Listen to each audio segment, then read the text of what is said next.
Hello student, chapter 6 जिसका नाम है कंबशन एंड फ्लेम।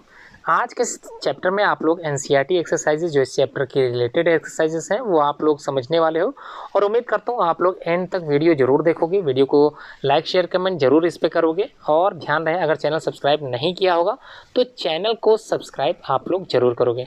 समझ लेते हैं, एक एक क्वेश्चन समझ लेते हैं बारीकी से।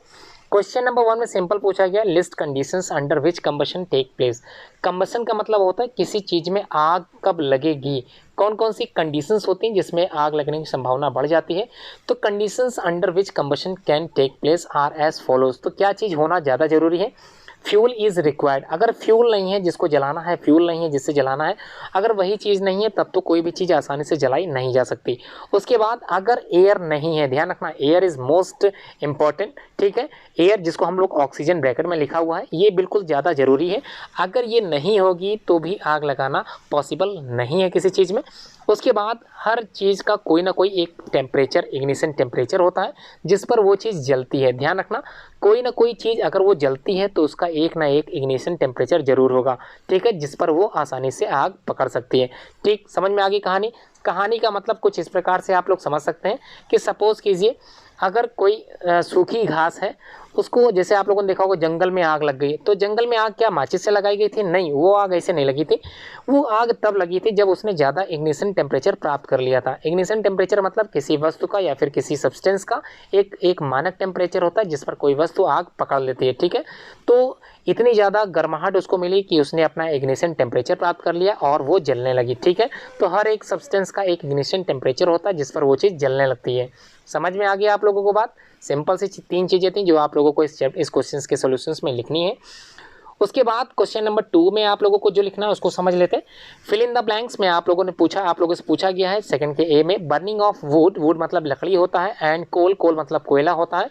इन दोनों का जलना कॉज करता है, क्या चीज़ कॉज करता है, क्या कारण बनता है आगे जाके इन द एयर में या ऑफ द एयर। तो आप लोगों ने पढ़ा था कि अगर हम फॉसिल फ्यूल्स को जलाते हैं, फ्यूल को जलाते हैं, तो कहीं ना कहीं जो हमारा एयर है, कहीं ना कहीं जो हमारा एटमॉस्फेयर है वो क्या होगा? पॉल्यूटेड होगा। इसी पॉल्यूटेड से हम लोगों ने एक शब्द निकाला पॉल्यूशन, ठीक है। तो पॉल्यूशन क्या हो जाएगा? एयर पॉल्यूशन हो जाएगा, जिसकी वजह से हमारी जो वायुमंडल में जो वायु है वो अशुद्ध हो जाएगी, ठीक है। क्लियर, समझ में आ गया? Burning of wood and coal causes क्या करता है? पॉल्यूशन ऑफ द एयर, ठीक। सेकेंड देख लेते हैं बी में क्या पूछा गया। अ लिक्विड फ्यूल मतलब कोई फ्यूल है, किस तरह का है? लिक्विड में है। तो फ्यूल बेसिकली जो लिक्विड होते हैं, जैसे आप लोगों ने देखा होगा, जाना होगा, पेट्रोल डीजल सुना होगा, आप लोगों ने अपनी व्हीकल्स में इसको डलवाया भी होगा। तो liquid fuel used in home, अगर ये घर पे यूज़ किया जाता है, इज़ तो किस चीज़ के तौर पर ये यूज़ किया जा रहा है? तो हम लोगों को पता है पेट्रोलियम गैस जो हम लोग यूज़ करते हैं उसको बोलते हैं लिक्विड पेट्रोलियम गैस, एलपीजी, जो आपके घरों में अवेलेबल होती है। आप लोग गैस सिलेंडर जो बुक कराते हो उस गैस सिलेंडर में यही गैस रखी जाती है जिसका नाम है एलपीजी। और एलपीजी का फुल फॉर्म आप लोगों ने देख लिया होगा, लिक्विफाइड पेट्रोलियम गैस, या फिर आप लोग लिक्विड पेट्रोलियम गैस भी लिख सकते हैं। उसके बाद सी में पूछा गया, fuel must be heated to its dash dash before it starts burning. तो अभी आप लोगों ने पढ़ा था एक टेम्परेचर होता है जिसको हम लोग इग्निशन टेम्परेचर के नाम से जानते हैं। फ्यूल मतलब जो भी ईंधन अगर जलता है मस्ट बी हीटेड, जल जाता है। कब जलेगा? जब इसकी ignition temperature before it starts burning, तभी जलेगा जब तक ये अपना टेम्परेचर जिसको हम लोग इग्निशन टेम्परेचर के नाम से जानते हैं, जब तक इस टेम्परेचर पे वो सब्सटेंस नहीं पहुंच जाएगा तब तक वो चीज़ आसानी से जलाई नहीं जा सकती, ठीक है। फोर्थ में या फिर ये समझ लें सेकंड के डी पार्ट में पूछा गया, fire produce by oil can not be controlled by. तो ध्यान रखना अगर कोई फायर आग लगी है पेट्रोल से या आग लगी है डीजल से, या फिर ये कह लेते हैं फॉसिल से आग जो लगी है फॉसिल फ्यूल से, वो पेट्रोल डीजल, इनको बोलते हैं लिक्विड ऑयल्स या फिर ऑयल फ्यूल। तो अगर आग लग जाती है तो इनको बिल्कुल भी कंट्रोल करना पॉसिबल नहीं होगा पानी से, ठीक है। समझ में आ गई बात? तो ध्यान देना कभी अगर कोई गाड़ी जल जाती है, पेट्रोल डीजल से जलाई जाती है, तो इनको पानी से बुझाना व्यर्थ है, पानी से ये बिल्कुल नहीं बुझते। तो ये पॉइंट थे सेकंड के। उसके बाद क्वेश्चन नंबर 3 में जो पूछा गया इसको थोड़ा समझ लेते हैं। Explain how the use of CNG, CNG का फुल फॉर्म समझ लेते हैं, कॉम्प्रेस्ड नेचुरल गैस, ऑटोमोबाइल्स में यूज़ किए जाते हैं, has reduce pollution in are cities. तो हमारे शहरों में आज इनका जो चलन है ये बढ़ चुका है। आप लोगों ने कई जगह पे टेम्पो स्टैंड्स पे देखा होगा, ग्रीन कलर की ऑटोज़ खड़ी रहती हैं, इनको सीएनजी ऑटो भी हम लोग बोलते हैं। तो इनका यूज़ बढ़ चुका है क्योंकि इनके चलने से हमारे जो टेम्परेचर हमारे जो एटमॉस्फेयर में जो गंदापन था, जो पोल्यूशन हो रहा था, वो कम हो चुका है, रिड्यूस हो चुका है इसी की वजह से, क्योंकि अब जो है पहले डीजल वाले जो टेम्पो चलते थे अब वो बंद कर दिए गए हैं। अब क्या है सीएनजी ऑटो चलते हैं, जिसकी वजह से जो हार्मफुल गैसेज जो पहले निकलती थी वो अब नहीं निकलती हैं, जिसकी वजह से हमारा जो एटमॉस्फेयर है वो शुद्ध बना है अभी।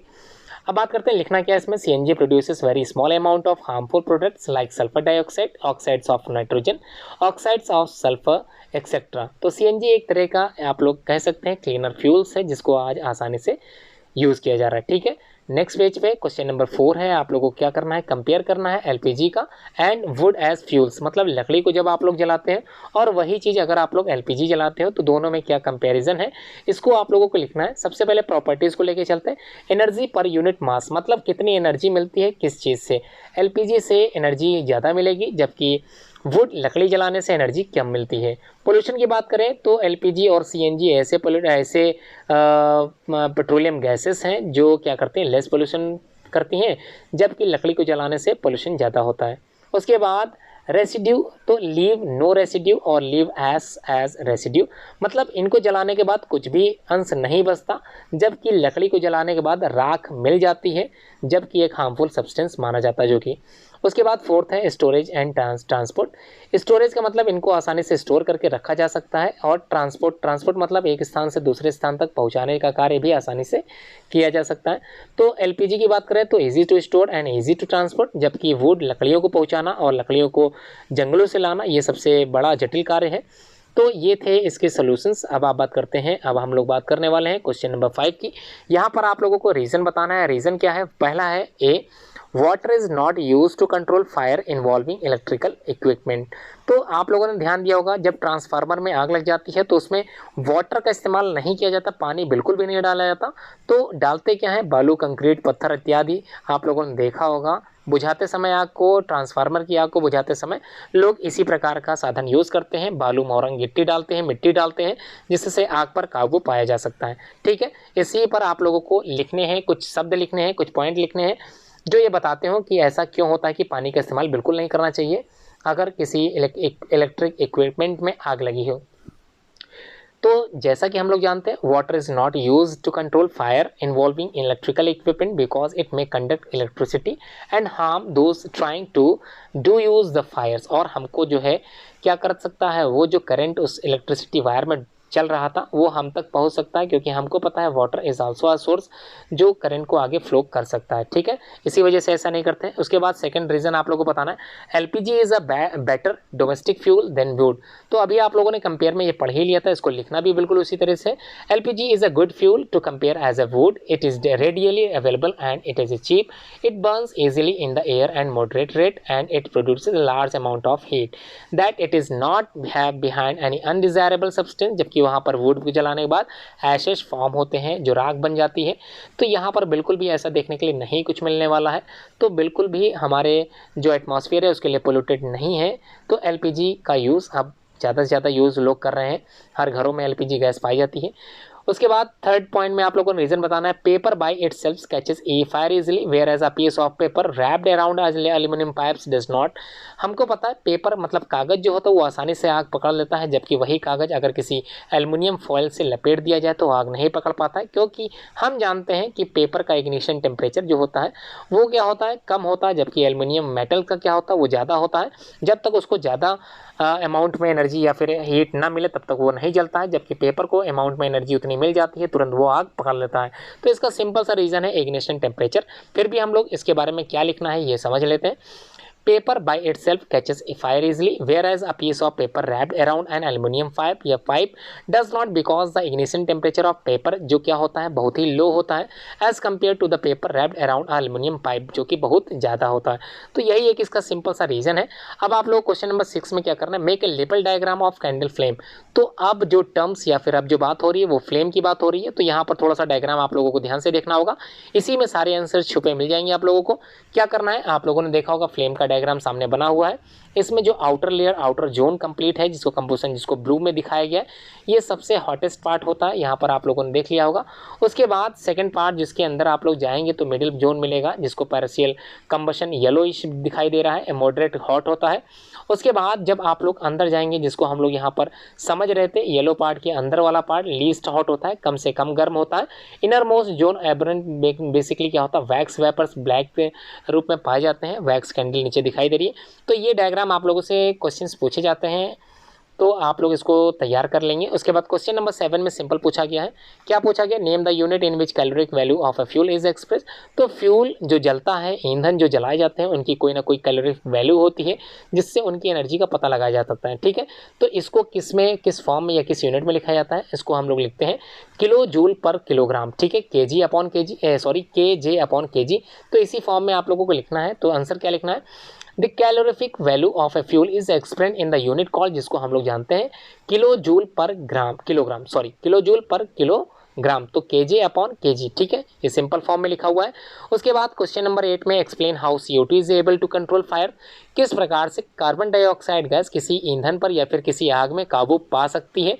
ऐसा क्यों होता है, क्योंकि हम जानते हैं कि ऑक्सीजन जो होता है वो इसेंशियल पार्ट होता है किसी चीज़ में आग लगने का, जबकि इसके अपोजिट में कार्बन डाइऑक्साइड हेल्प करता है उस आग को बुझाने के लिए। ठीक है, अब इसके आंसर में आप लोगों को क्या लिखना है, carbon dioxide being heavier than oxygen, भारी होता है, कवर्स करता है the fire like a blanket के तौर पे, since the contact between the fuel and the oxygen is cut off the fire is controlled.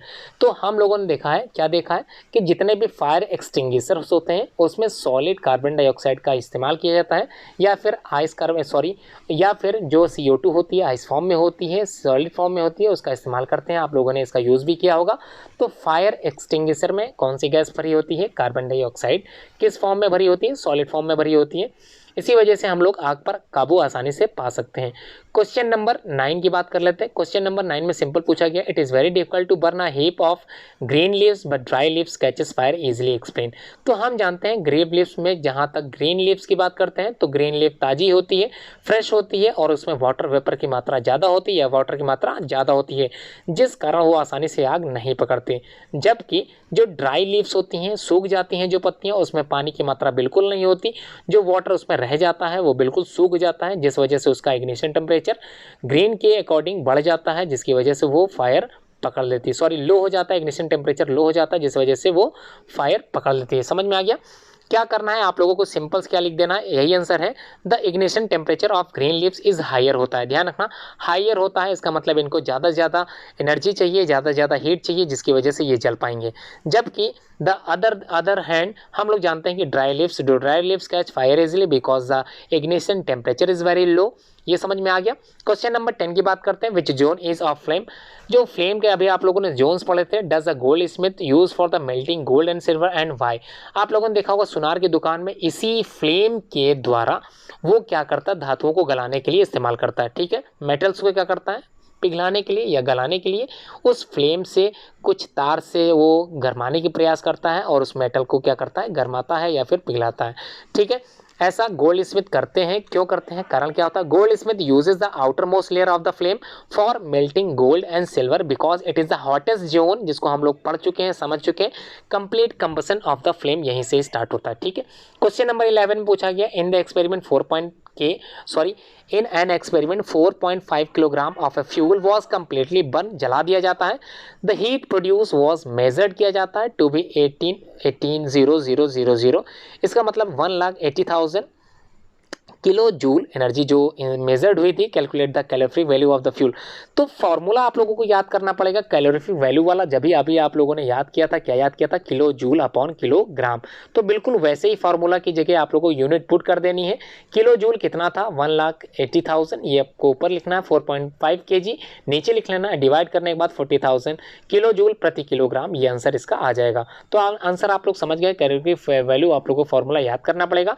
Question number 12 में कहा गया है can the process of rusting be called the combustion, क्या इस process को भी हम लोग कंबशन प्रोसेस को भी क्या कह सकते हैं, कंबशन रस्टिंग प्रोसेस को भी क्या हम लोग कह सकते हैं कंबशन, या फिर हम जो है इस पर डिस्कस कर सकते हैं।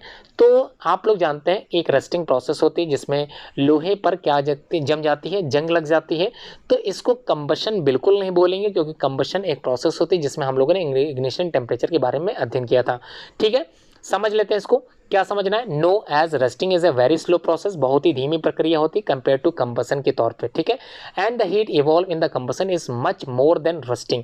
ठीक है, रस्टिंग से ज़्यादा यूज होती है, rusting can be take place at the room temperature but combustion need an ignition temperature. ठीक, ये क्लियर हो गया, इग्निशन टेम्परेचर मस्ट होना चाहिए। उसके बाद लास्ट क्वेश्चन, अब लास्ट क्वेश्चन बचा है इस चैप्टर का, क्या है पढ़ लेते हैं। Abida and Ramesh were doing an experiment in which water was to be heated in a beaker। एक वाटर को गर्म किया जाना है, उबाला जाना है इन एन एक्सपेरिमेंट में। ठीक है, समझ में आ गया। Abida kept the beaker near the wick in the yellow part of the candle flame. तो अबीदा जो होती है वो क्या करती है, बीकर को पास लेके आती है, किसके पास लाती है, येलो कलर का जो फ्लेम का पार्ट होता है वहाँ लाती है। रमेश जबकि केप्ट करता है बीकर को in the outer most part of the flame. तो इनर मोस्ट पार्ट पे वो फ्लेम को क्या करता है, केप्ट करता है उस बीकर को। whose water will get heated in a short time। Shorter time का मतलब कम समय में किसका पानी उबल जाएगा, किसके बीकर का पानी उबलेगा, अबीदा का या फिर रमेश का। तो आप लोगों ने देख लिया होगा the outer most part of the flame क्या होता है, बहुत ही ज़्यादा हॉटेस्ट होता है। तो आउटर पार्ट पर किसने अपना बीकर लगाया था, बिल्कुल आप लोग समझ गए होंगे, Ramesh water will get heated in the shorter time, क्योंकि हमने देखा था रमेश ने पुट किया था, केप्ट किया था the beaker in the outer most part of the flame. इसी वजह से उसका जो बीकर है वो पहले गर्म होगा, जबकि अबीदा ने क्या किया था, इनर पार्ट पे उसने जो है बीकर रखा था, जिस वजह से उसका पानी जल्दी गर्म नहीं होगा, क्योंकि इनर पार्ट हम लोग पढ़ लेते हैं उसका जो टेम्परेचर होता है वो लो होता है। ठीक है, क्लियर समझ में आ गया। वीडियो को लाइक शेयर कमेंट करना बिल्कुल ना भूलें। अगर चैनल सब्सक्राइब नहीं है तो सब्सक्राइब जरूर करें। धन्यवाद।